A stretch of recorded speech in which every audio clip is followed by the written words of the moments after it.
Amen. Amen. Amen. Amen. Le Seigneur, nous pouvons nous saluer les uns les autres. Dieu de joie d'être dans la maison du Père.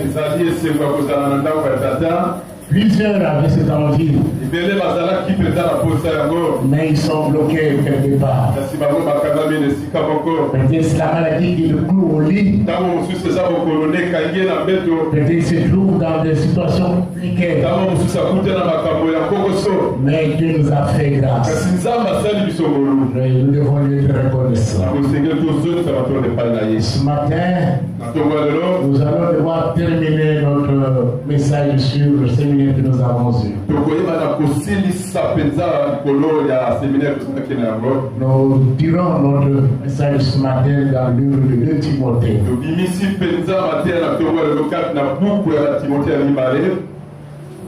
Chapitre 4. Et il prenait note. C'est par le premier verset. Verset 8.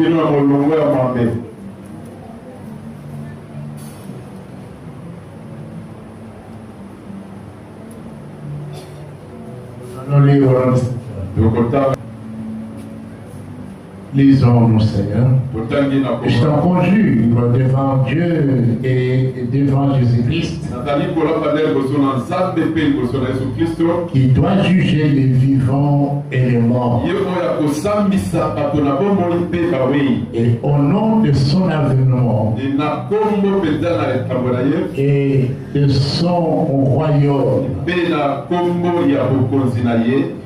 prêche la parole. Insiste en toute occasion, favorable ou non, reprend, censure, exhorte avec toute douceur et en instruisant.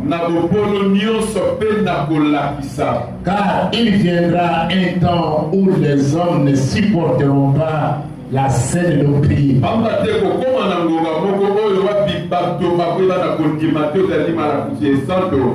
mais ayant la démangeaison d'entendre des choses agréables, ils se donneront une foule de docteurs. Ils s'étonneront. Une foule de docteurs selon leur propre désir. Mais toi, sois sobre en toutes choses. Supporte les souffrances. Fais l'œuvre d'un évangéliste. Remplis bien ton ministère. Car pour moi, je sers déjà des libations. Et le moment de mon départ approche. J'ai combattu le bon combat. J'ai achevé la course. J'ai gardé la foi. Désormais, la couronne de justice me réservait. Le Seigneur, le juste juge, me la donnera dans ces jours-là. Et non seulement à moi, mais encore à tous ceux qui auront aimé son avènement.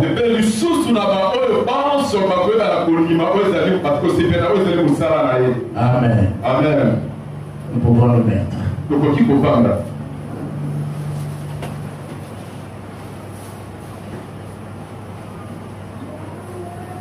Ce matin, nous allons nous parler sur les 3 principes fondamentaux pour bien terminer.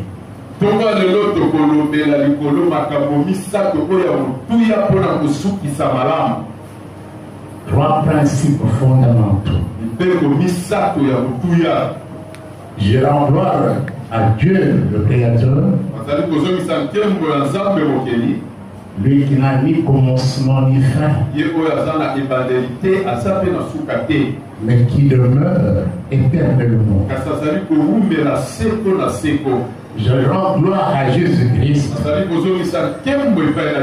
son Fils bien-aimé et notre merveilleux Seigneur, Esprit-Saint Sauveur. Lui qui s'appelle le commencement et la fin.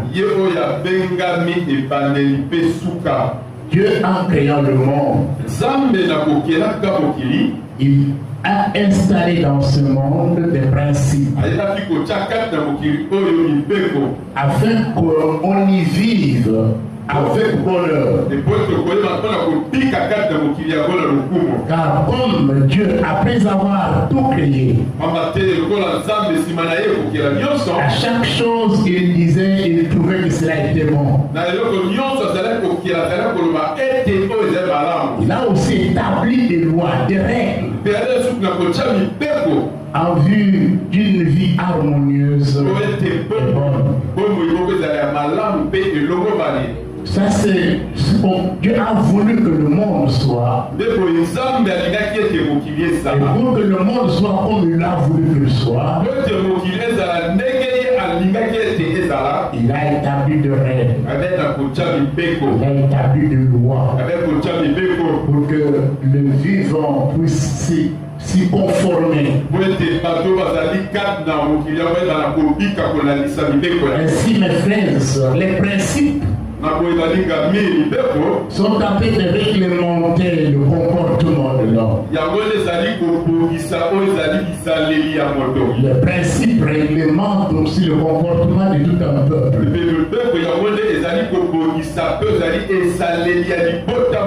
Il y a des hommes de principe. Il y a des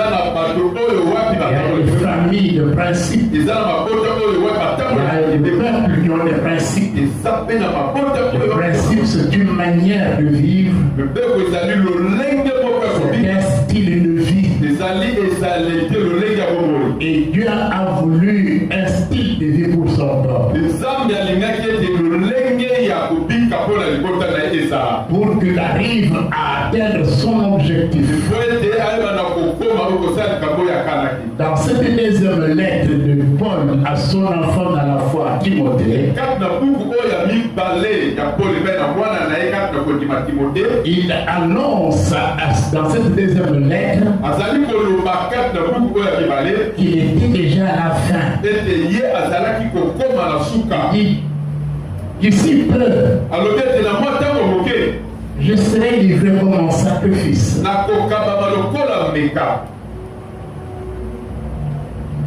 Je n'ai plus du temps. Parce que dans la première lettre, l'apôtre Paul parla à son enfant pour le faire voir comment se comporter dans le ministère.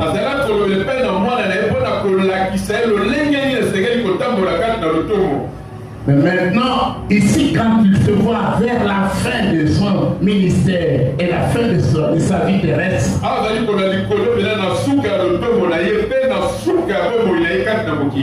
il annonce quelque chose de très important. La façon dont français courant nous parle est beaucoup plus explicite. Et ce verset 6, car pour moi je sers déjà de libation et le moment de mon départ approche. Le français courant reprend ceci: quant à moi, je suis déjà sur le point d'être offert en sacrifice. Le moment de dire adieu est arrivé. Le moment de dire adieu à ce monde est arrivé. Ça, c'est l'apôtre qui parle à son fils. C'est alors que nous voyons l'apôtre Paul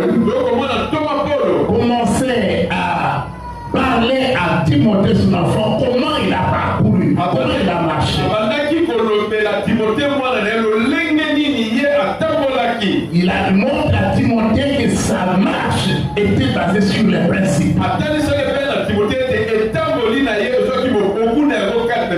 Et c'est après avoir marché selon ces principes,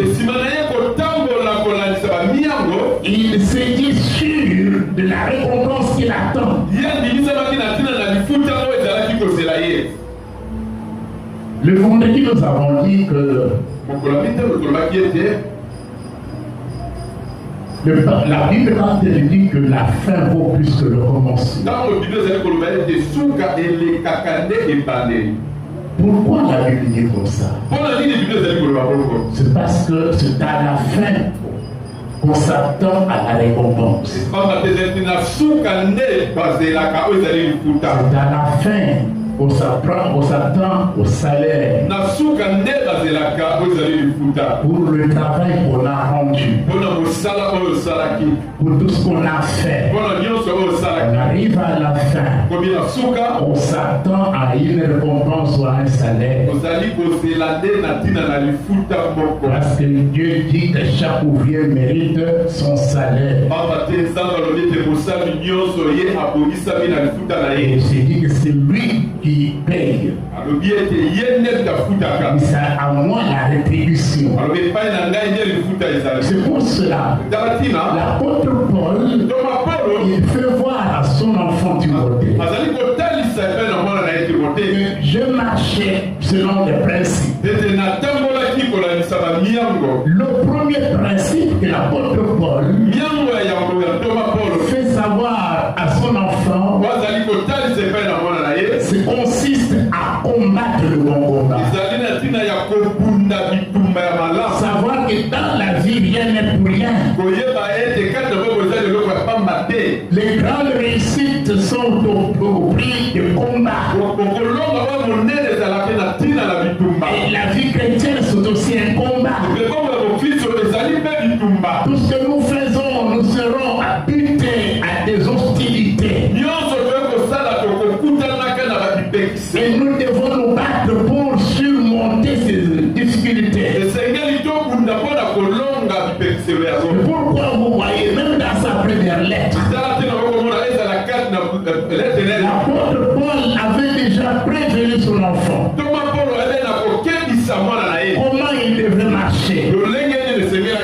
Quand nous lisons chapitre 6e de la première lettre à Timothée, écoutez ce que l'apôtre dit. Nous sommes au verset 11. Pour toi, homme de Dieu. Pour toi, enfant de Dieu. Pour toi, serviteur de Dieu. Fuis ces choses. Quelles sont les choses à fuir? Quand vous voyez un peu plus haut, l'apôtre Paul est en train de faire voir le danger qui courait beaucoup de gens. En se livrant à la cupidité, à l'amour de l'argent. Et celui qui aime l'argent se livre à beaucoup de tourments. Mais toi, comme tu es enfant de Dieu, comme tu es homme de Dieu, fuis ces choses. En d'autres termes, n'aie pas en toi l'amour de l'argent. Mais que l'argent te soit comme un simple serviteur. Et au verset 12, il dit d'abord, recherche ces choses. La justice, la piété. Quand tu parles de la piété, c'est le fait d'être attaché à Dieu. Recherche la foi. Recherche l'amour. La patience. La douceur. Et au verset 12, il dit, combat le bon combat de la foi. Saisis la vie éternelle à laquelle tu as été appelé et pour laquelle tu as fait une belle confession en présence d'un grand nombre de témoins. Quand l'apôtre parle parle à son enfant, il met devant les réalités de la vie. Tu es un enfant de Dieu. Tu es un serviteur de Dieu. Mais il faut être conscient de ces choses. Il y a des choses auxquelles il ne faut pas se livrer. En d'autres termes, tu dois te discipliner pour ne pas te laisser emballer par n'importe quoi. Il y a des choses qu'il faut fuir dans la vie. Il faut fuir l'amour de l'argent. Mais la Bible dit aussi qu'il faut fuir l'impudicité. Bref, il faut fuir le péché en fait. Il faut fuir le péché. C'est ce qu'il voulait dire. Et il dit voilà ce que tu dois rechercher dans la vie. Recherche ces choses dans la vie. La première chose à rechercher, c'est la justice. Écoutez mes frères et sœurs, la justice est très importante. Il y a deux bénéfices à marcher dans la justice. Nous allons le voir. Écoutez bien aimé. Il continue par en disant, je recherche aussi l'attachement à Dieu. Cherchez la foi, l'amour. Ces choses doivent faire l'objet de nos recherches. C'est ce que nous devons poursuivre. Ceux qui suivent la formation de Bispola, vous comprendrez pourquoi nous avons parlé longuement sur le chapitre de l'amour. L'amour, quand on parle d'amour, ce n'est pas un mot vulgaire. Quand Dieu parle de l'amour, ce n'est pas dans le même pensée que l'homme. Parce que l'amour pour l'homme est sous sa signification est opposée à la volonté de Dieu.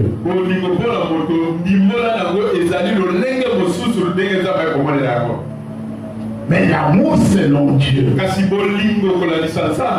ça se démontre au point de pouvoir être prêt à se livrer, à se donner pour quelqu'un d'autre. À chercher le bien de l'autre. À s'oublier de foi. Et marcher dans la justice, c'est marcher dans la volonté de Dieu. Et ça, c'est notre marche, notre parcours vers la fin. C'est pourquoi vendredi nous avons dit, tu ne peux pas t'attendre à une récompense, à un salaire. Si tu n'as pas bien marché devant Dieu. L'homme reçoit selon ce qu'il aura semé. Si dans ta marche, ta semence c'était le péché. Galates nous dit que ce que tu vas récolter c'est la corruption. Parce qu'on se moque dans les dieux. Nous sommes appelés à mener une vie de justice. C'est pourquoi le roi David un jour, il dit une chose très importante. Dans Psaume 37, nous allons lire ce verset que nous connaissons bien. J'aime lire cela en français pour moi. Écoutez ce que l'apôtre dit. Ce que David dit. J'ai été jeune et me voilà vieux. Jamais je ne vis un fidèle abandonné. Français courant à la place de celui qui est juste. Il parle de fidèle.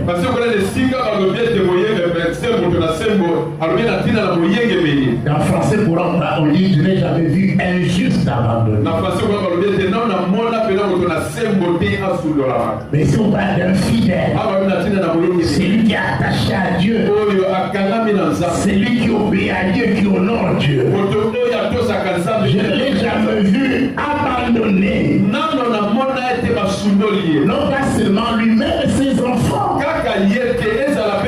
Ils soient réduits à la mendicité. Mais cet homme qui est fidèle, cet homme qui est juste, il se fait remarquer par la générosité. Il cherche du bien aux autres. Il témoigne de la bonté de Dieu dans sa vie. Et ses œuvres de bonté. Français pour nous dit, ses enfants en tireront profit. Même quand il ne sera pas là, ses enfants en bénéficieront. Voilà pourquoi nous avons, nous qui sommes parents, tout intérêt à aider nos enfants à connaître Dieu. Et les enfants nous voient comment nous vivons. Devons être généreux. Faire du bien aux gens. Alléluia. Et dans ton livre, on le dit, nous ne devons pas nous lasser à faire du bien. Autant convenable, nous allons récolter le bien que nous avons fait. Et c'est l'apôtre Paul, quand il parle à Timothée, il lui fait voir comment marcher, avoir une fin honorable, comment marcher et bien terminer son ministère. Il y a toujours des principes. C'est pour cela, bien-aimé, le bon combat que l'apôtre recommande comme principe à son enfant, et que le Seigneur le recommande à nous aujourd'hui de cette église, c'est quoi alors? En quoi consiste le bon combat de la foi? Il se résume dans ce petit verset de Jacques 4. Jacques 4,7 nous dit ceci. Soumettez-vous donc à Dieu et résistez au diable. C'est ça le combat.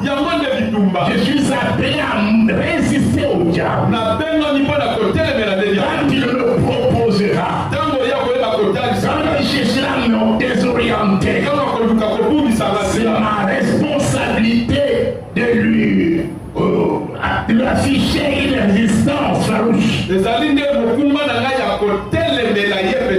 Mais je dois me soumettre à Dieu. Quand on parle de la soumission, c'est un peu différent de l'obéissance. La soumission, c'est quand même les choses que Dieu te demande de faire et contre ta volonté à toi.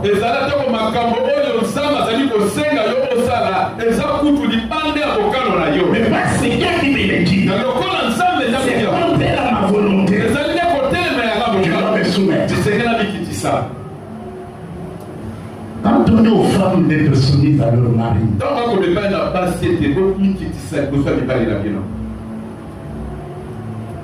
parce que le mari représente l'autorité de Dieu. Dans le foyer, ça veut dire quoi? C'est pas que tu vas faire seulement ce que tu veux. Le mari peut te demander des choses que toi-même tu ne veux pas. Mais par la soumission, le respect, tu dois le faire. C'est ça la vie même dans l'armée. On dit d'abord que la règle d'or de l'armée, c'est savoir se soumettre au supérieur. Écoutez bien dans le Seigneur. Se soumettre à Dieu, c'est ça la justice. C'est ça la fidélité.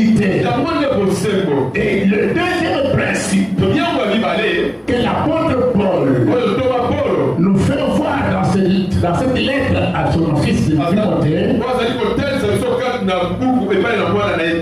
il dit ceci: j'ai achevé la course. Dans la vie, mes frères et sœurs, pour bien terminer, il faut savoir toujours terminer ce que vous faites, vous avez commencé.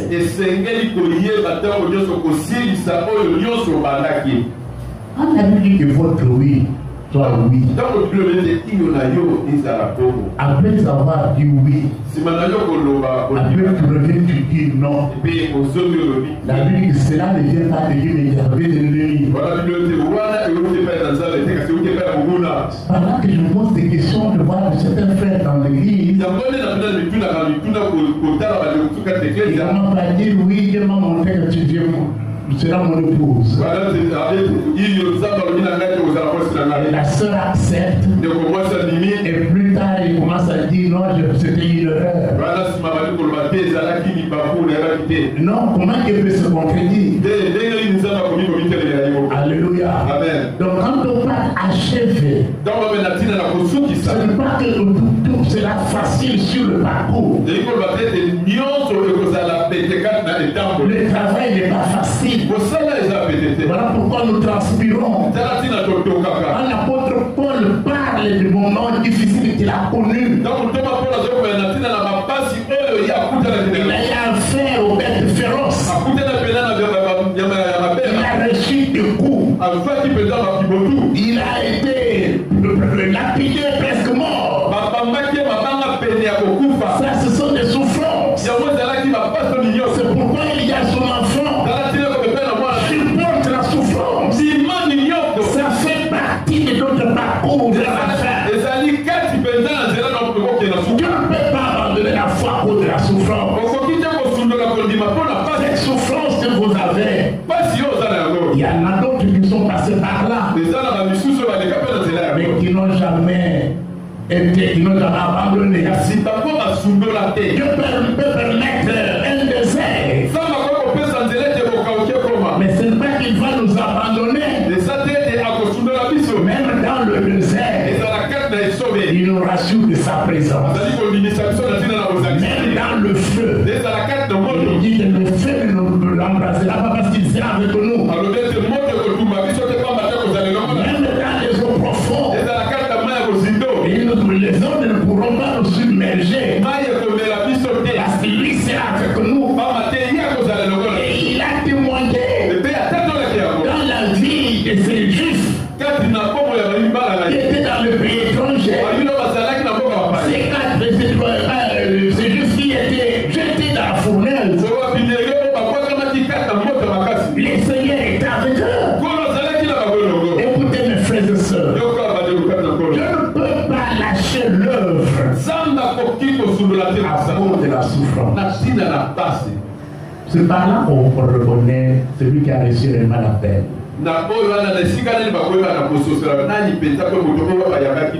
Nous avons vu des gens qui ont commencé le ministère.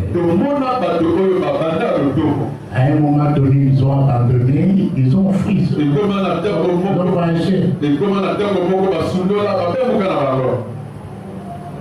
Et là où ils sont partis,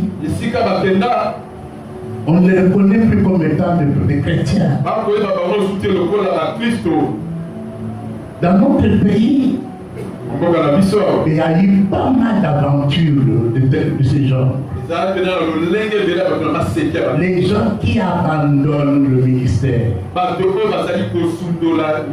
gens qui abandonnent la vie chrétienne à cause de la souffrance, à cause des épreuves. Mais Paul le dit à Timothée: regarde, j'ai combattu le bon combat, j'ai achevé la course. Quand il parle d'achever la course, j'ai achevé le travail qui était le mien. J'ai pris un engagement, je l'ai honoré. Regarde, Il est devant les anciens de l'église d'Éphèse. Dans Actes chapitre 20. Acte 20. Nous allons lire à partir du verset 24. La Bible dit ceci. Mais je ne fais pour moi-même aucun cas de ma vie.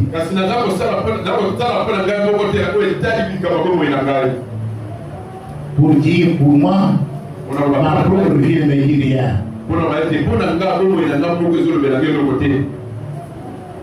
Comme si elle m'était précieuse.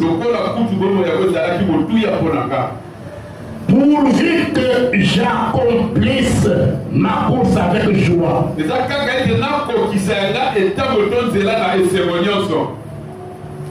Et le ministère que j'ai reçu du Seigneur, Jésus, d'annoncer la bonne nouvelle de la grâce de Dieu. Verset 25. Et maintenant voici, je sais que vous ne verrez plus mon visage.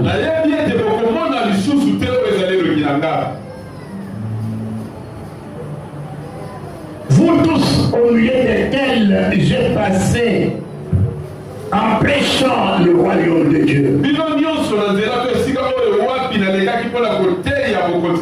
C'est pourquoi je vous déclare aujourd'hui que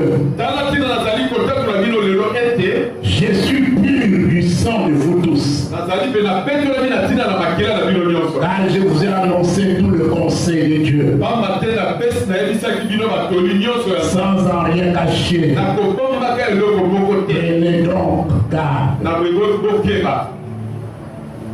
Alléluia. Amen. L'apôtre ici devant même les anciens de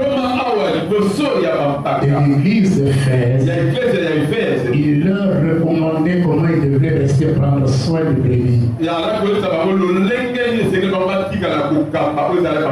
Mais d'abord il leur fait voir comment lui a marché. Il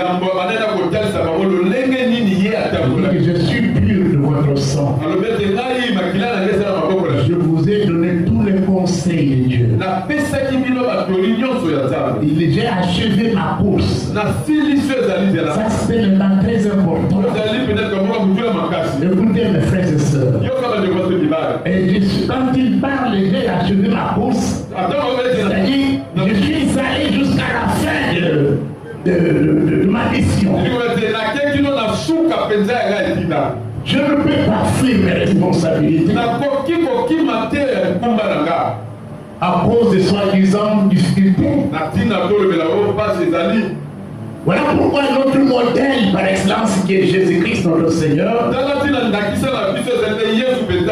il a aussi vécu ce principe. Il a achevé la course. Un jour sur la croix, il a fait un cri terrible. Pourquoi il pouvait crier? Pour que le monde infernal l'écoute. Et que les vivants écoutent. Il a tout accompli. Alléluia. Il a achevé ce qu'il était censé faire. Il l'a fait. Pourquoi toi tu commences sur l'achèvement? Pourquoi tu prends des engagements et après tu abandonnes?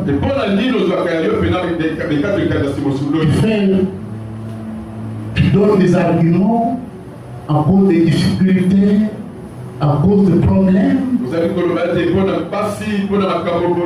Vous pensez que les difficultés que Jésus a connues, c'était des simples difficultés?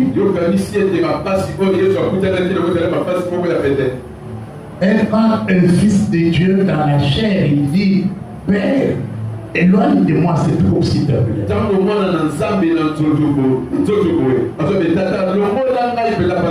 Mais il se soumet à Dieu. Il dit, non pas ma volonté. Il dit, sa volonté était que cette coupe puisse passer sans qu'elle la boive. Or, la volonté du Père était qu'il devait boire la coupe. La coupe, c'est-à-dire qu'il devait mourir sur la croix pour le salut de toute l'humanité. Et Jésus s'est dit, non pas ma volonté, Père, que ta volonté soit faite.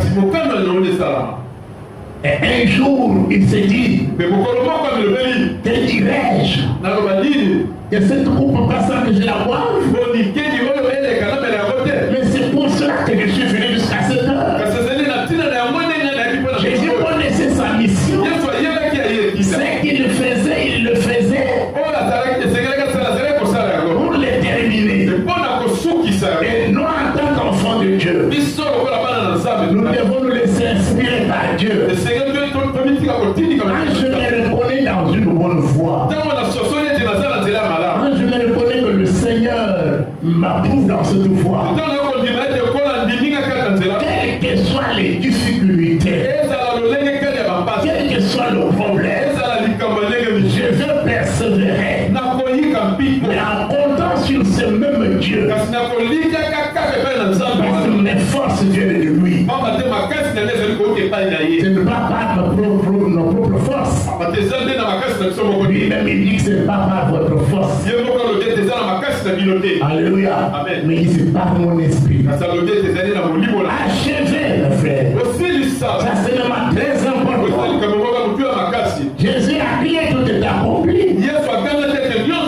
C'est pourquoi la Bible nous fait voir que les gens qui sont des lâches dans la vie, un lâche est celui qui, devant un problème, il se réunit, il abandonne.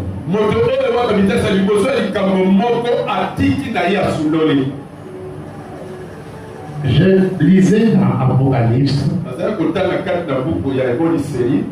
chapitre 21. Mais au verset 8, il est écrit, au verset 7 d'abord, celui qui vaincra héritera ces choses. Je serai son Dieu. Il sera mon fils. Mais pour les lâches,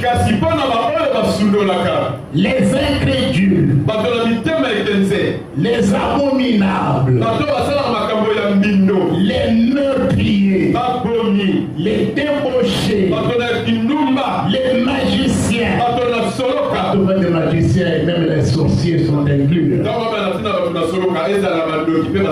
les idolâtres et tous les menteurs. Leur part sera dans le temps ardent de feu et de souffle. C'est qui est la seconde mort. Pour dire que ceux qui se lâchent, ceux qui sont lâches, n'ont pas de parole de Dieu, n'ont pas d'accès à la prédiction. C'est pourquoi chaque fois que tu te sens poussé à abandonner, parce que sous pression de l'ennemi, tu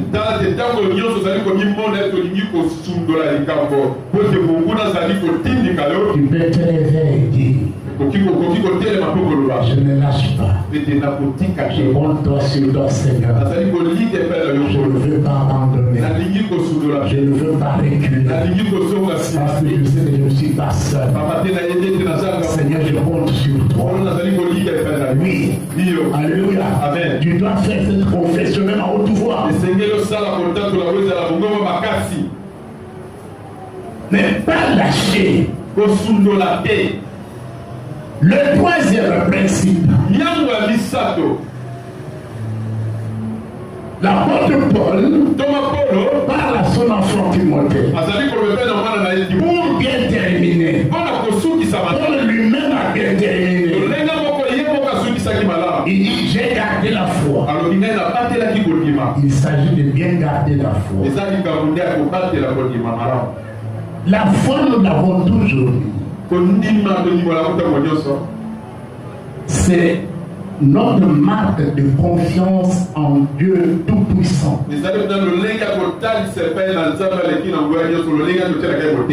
Nous avons l'assurance de la part de ces dieux qui nous prennent tout dans notre vie.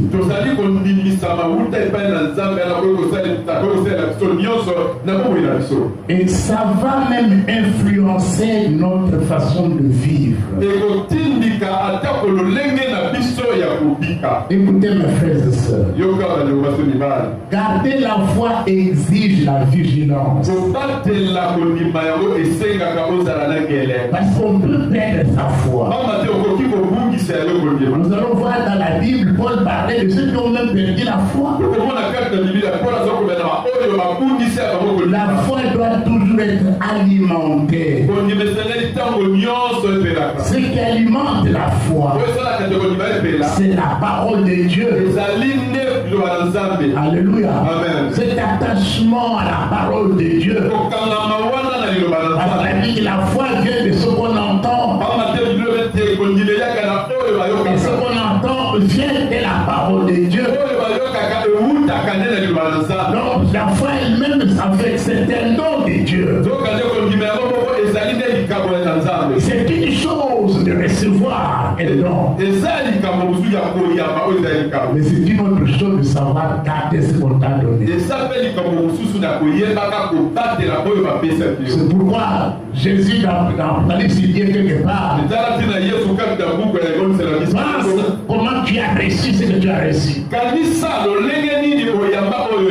Garde cela. De peur que personne puisse la vie le but de la course. Si tu ne gardes pas, tu ne fais pas. Je viendrai enlever le chandelier de sa place.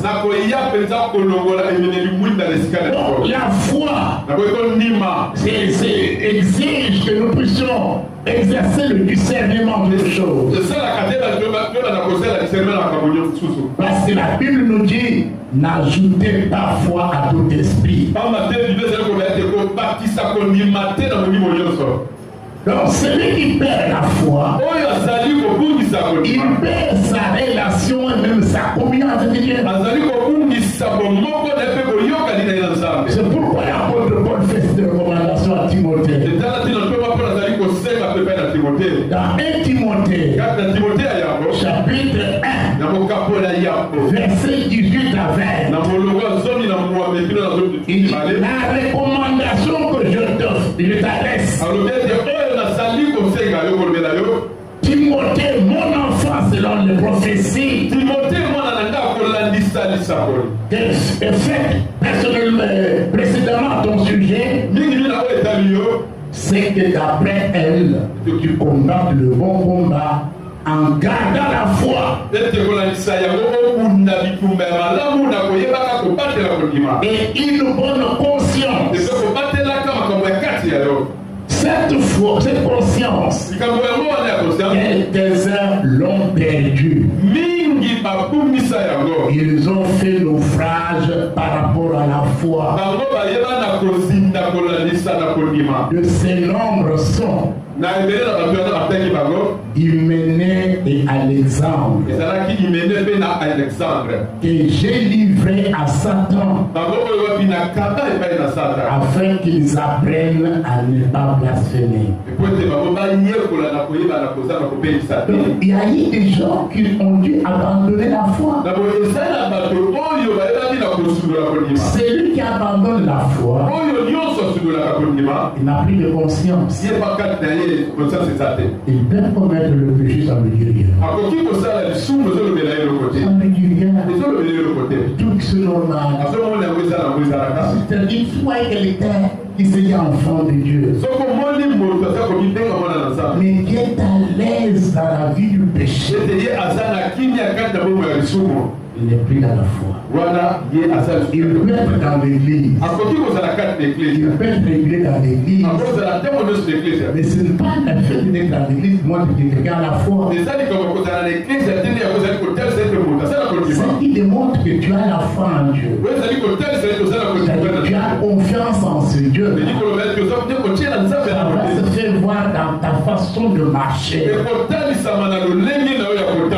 Par rapport à la qualité de la vie que tu mènes.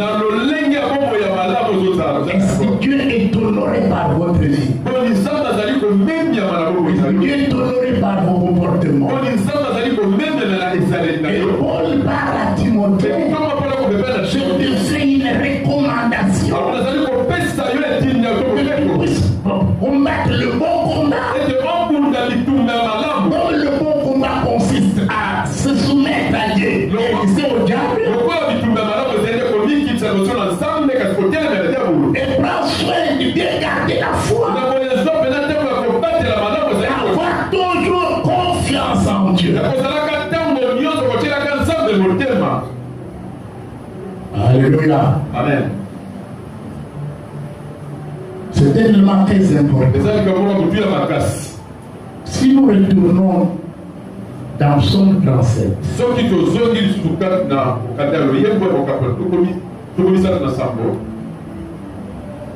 nous allons voir, on fait voir, remarquer quelque chose de très important.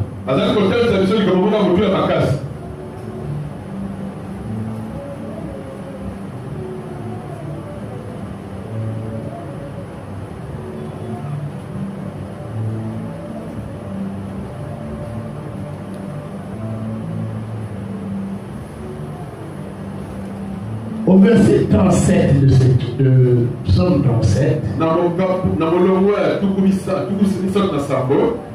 le psalmiste dit ceci: observe celui qui t'intègre, c'est-à-dire celui qui marche avec droiture.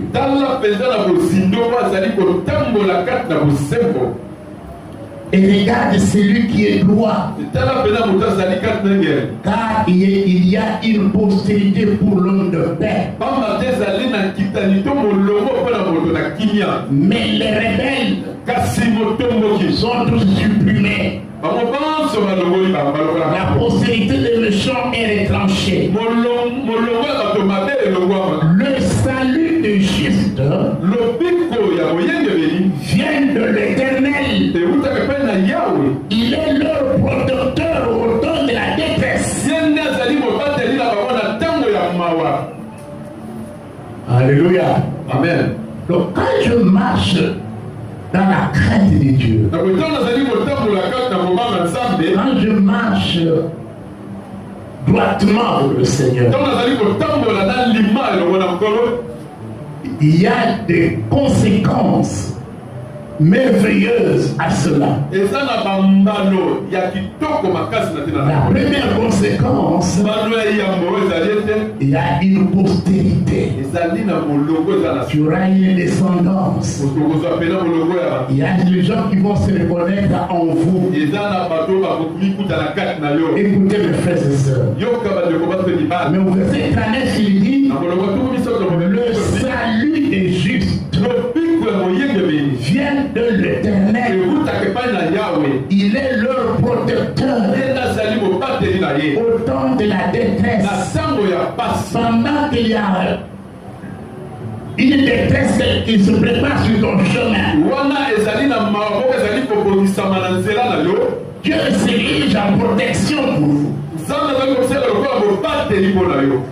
C'est pourquoi il sera difficile qu'on puisse vous vaincre. La Bible est claire. L'Éternel les secourt et les délivre. Voilà pourquoi je ne peux pas abandonner à cause des difficultés.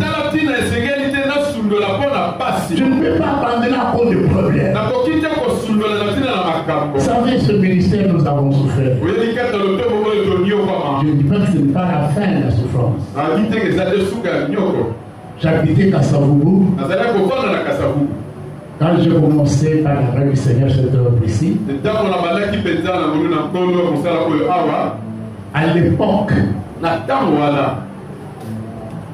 parce que j'habitais au niveau de N3, pour ceux qui connaissent N3, surtout près du stade de Martyr.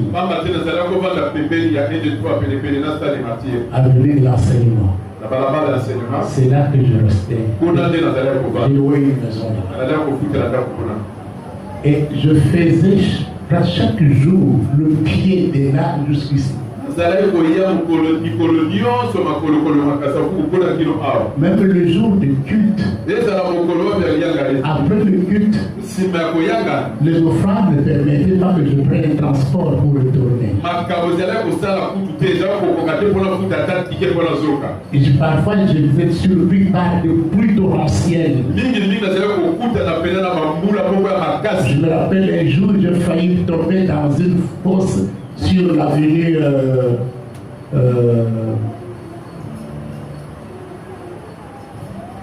notre avenue, c'est probablement notre avenue Salio.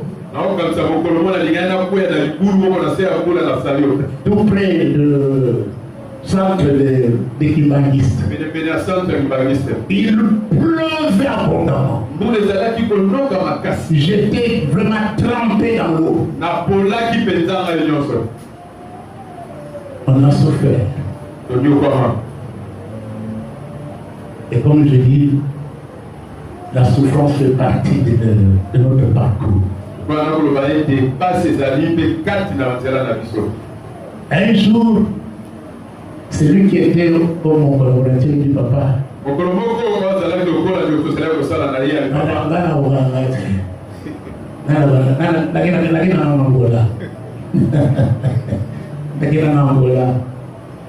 pour souffrance de notre monde. Il est parti en Angola. Malheureusement,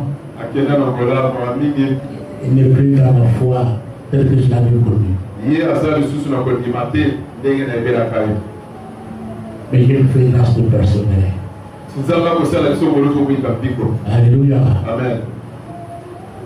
Vous ne pouvez pas fuir la souffrance. Ça fait partie de votre parcours. Et c'est voilà pourquoi l'apôtre Paul dit à son enfance dans la foi: ne fuis pas la souffrance. Il faut être patient dans la souffrance. Pourquoi il le dit? La réponse, nous l'avons dans Psaume 37.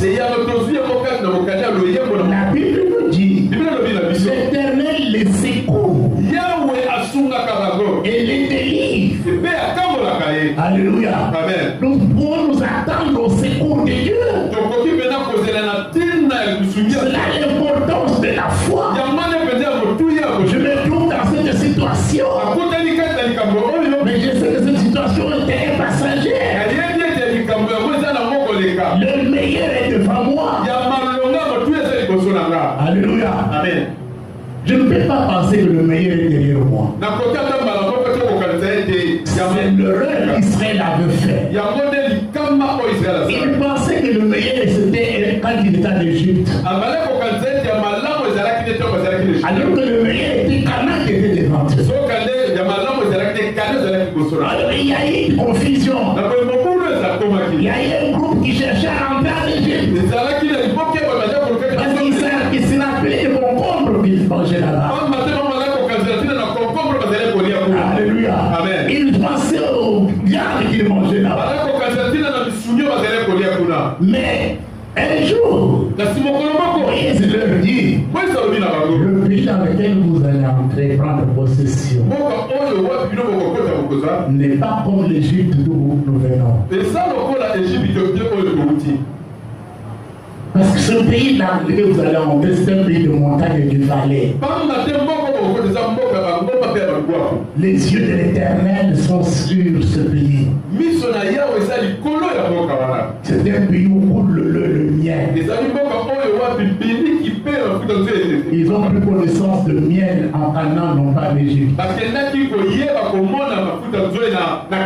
Tu passes ces moments de difficulté. Ne pense pas ce qui est passé en arrière.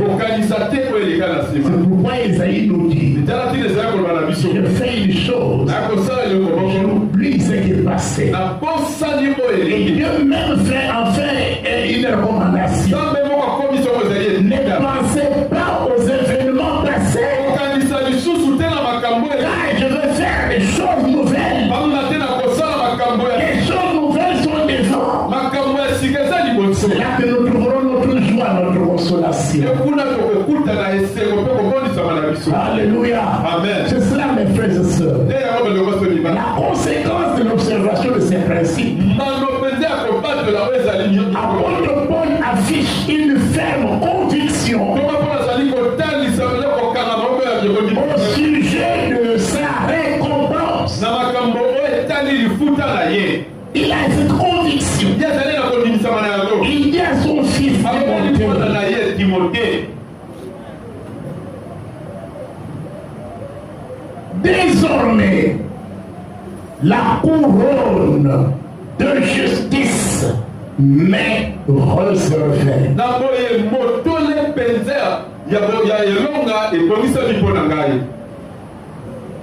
Le Seigneur, le juste juge, me la donnera dans ce jour-là. Écoutez mes frères, la récompense de Dieu se situe à deux niveaux. Il y a la récompense de Dieu terrestre. Après avoir travaillé, vous avez semé et Dieu vous donne le temps de récolter. Alléluia. Amen. Ça sont des récompenses terrestres. C'est pourquoi Dieu a fait des promesses. Dans Ésaïe 65, il dit quelque chose de très important. Il dit ceci.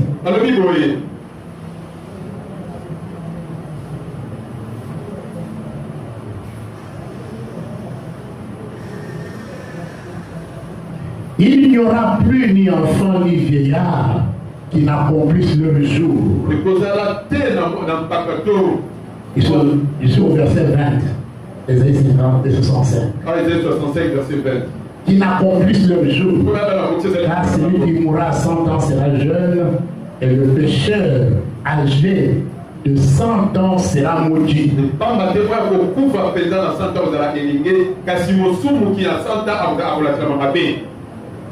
Tu vas être 100 ans. Être heureux. Mais tu peux aussi atteindre les 100 ans de calvaire. Alléluia. Amen. Donc, quand Dieu parle de ces choses, il est en train de faire une distinction entre les justes et les méchants. Ils ne bâtiront pas de maisons pour que l'autre les habite. Ils ne planteront pas de vignes pour que l'autre en mange le fruit. Car les jours de mon peuple seront comme les jours des arbres. Et les élus jouiront de l'œuvre de leurs mains.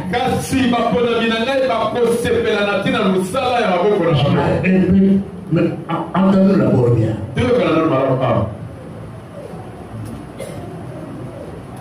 Dans la pensée parfaite de Dieu, quand quelqu'un fait un travail, il doit en tirer le bénéfice. Il doit trouver jouissance de son travail. La joie d'un cultivateur, ce n'est pas quand il sème. Nous l'avons vu vendredi. Quand il marche avec ses semences, il pleure. C'est le moment de souffrance. Il est sous le soleil. Il marche sur des ronces, des épis. Il se prive. Mais quand il vient à la fin, il voit maintenant la récolte. C'est là qu'on découvre la joie du laboureur. On ne voit pas la joie du laboureur au l'heure de la semaine. C'est pourquoi ici il dit mes élus jouiront de l'œuvre de leurs mains.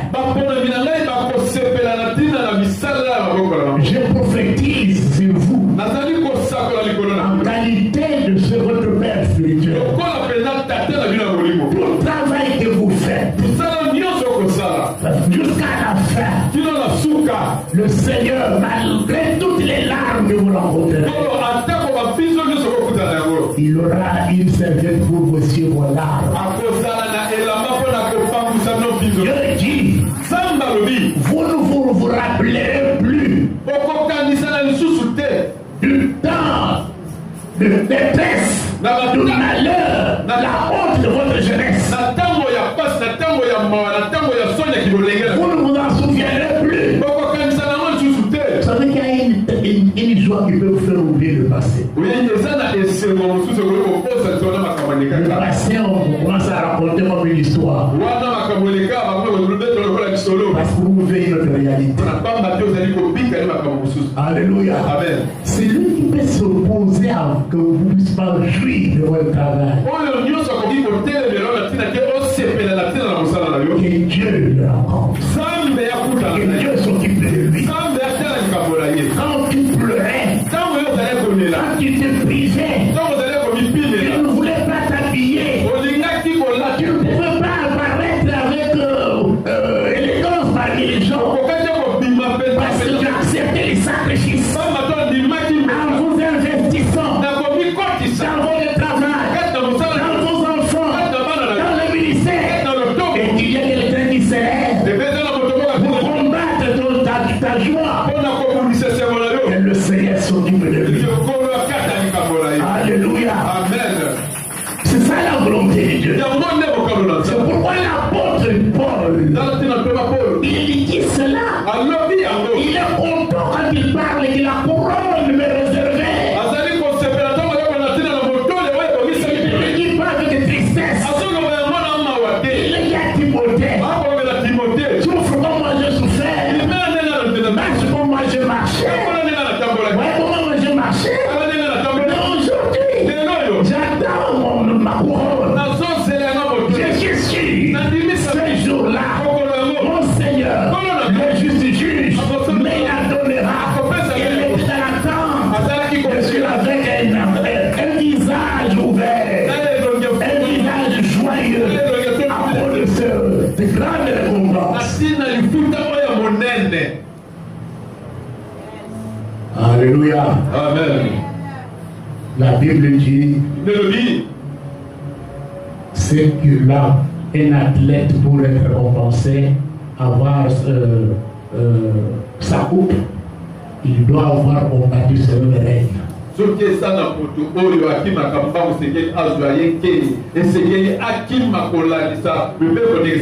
les règles sont ces principes. Nous allons prier le Seigneur. Seigneur, aide-moi à combattre. Il y a des choses qui peuvent chercher à m'affaiblir. Il y a des choses qui cherchent à me faire reculer. Mais que je ne recule pas.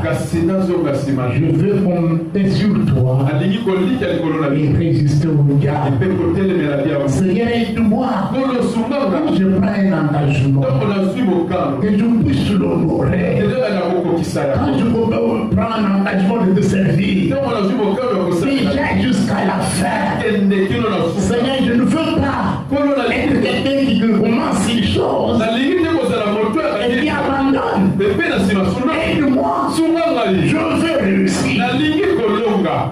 Nous allons demander à Dieu cela, mes frères et sœurs. Et nous allons demander à Dieu qu'on nous perde par la foi.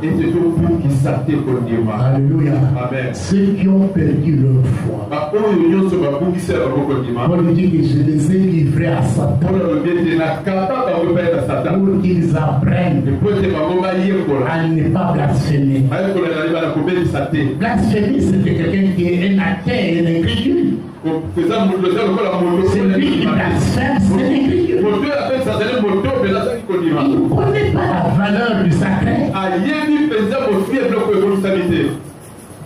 Les voleurs ensemble. Parle à ton Dieu. Dis-lui, Seigneur, je compte sur toi.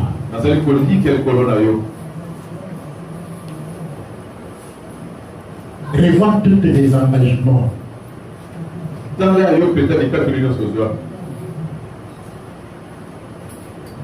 Le seul engagement que nous devons abandonner, c'est quand nous nous rendons compte que c'est un péché. Et quand le peuple continue au Sundola, tant que ce soit été des années sous. Et Dieu n'est pas honoré. Là, je dois abandonner. Mais ceux qui honorent Dieu, je n'abandonnerai pas. Lève un peu nos mains, parlons Seigneur, calmement du fond du cœur. Seigneur, que je marche toujours avec toi. Que je puisse bien terminer mon parcours. Que je puisse bien terminer mon travail. Que je puisse bien achever ma charge. Aide-moi, Seigneur. Prions ensemble, s'il vous plaît. Seigneur, merci pour ta grâce. Nous croyons que notre force vient de toi. Et que avec toi, nous irons jusqu'au bout. Car tu as promis de ne jamais nous abandonner. Tu nous as promis de ne jamais nous délaisser. Tu as au commencement et tu as à la fin. Et tu es présent tout au long du parcours. Aide-nous, Seigneur, à intérioriser ces principes. Fais-nous place. Au nom de Jésus. Cher Saint-Esprit, notre force vient de toi. Nous comptons sur toi. Et nous puissions aider des hommes et des femmes qui savent combattre. Au Dieu de grâce. Que nous puissions aider des hommes et des femmes qui commencent et qui achèvent. Oh Père de gloire. Que nous aider des hommes et des femmes qui ne perdent pas leur foi. Au nom de Jésus, vous bénisse.